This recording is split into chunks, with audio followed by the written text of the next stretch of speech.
Sosok Subadri nekat taruh ular di bahu jalan gegara kesal pemotor naik trotoar. Aksi seorang pria bernama Subadri yang menaruh ular di trotoar Jalan Haji Bokir bin Jiun Kelurahan Dukuh Kramat Jati, Jakarta Timur, viral di media sosial.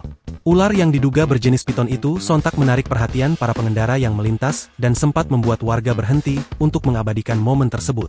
Subadri mengaku tidak bermaksud untuk menakuti pengguna jalan. Ia menjelaskan jika niat awalnya hanya ingin menjemur ular peliharaannya, kegiatan yang rutin dilakukan setiap pagi atau sore hari. Sebenarnya lagi jemur ular saja, bukan menakut-nakuti pengendara, tapi lama-lama kesel banyak motor naik trotoar, ujar Subadri saat ditemui, Rabu, 15 Oktober 2025. Menurut dia, para pengendara sepeda motor yang melintas di trotoar sudah beberapa kali diperingatkan agar turun ke jalan, namun tidak diindahkan. Karena kesal, ia akhirnya mengeluarkan ular peliharaannya untuk menakut-nakuti agar mereka tidak lagi melintas di trotoar. Itu kan jalan macet tapi motor jalan di trotoar tapi nggak mau turun, akhirnya saya keluarin, maksud saya cuma biar pada turun ke jalan aja bukan di trotoar, jelasnya. Subadri menambahkan dirinya memang sudah lama menyukai ular dan memeliharanya sejak kecil.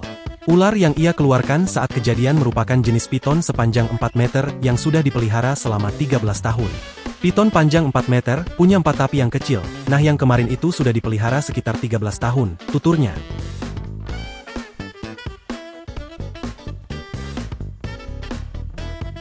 Download Tribun X sekarang, menghadirkan lokal menjadi Indonesia.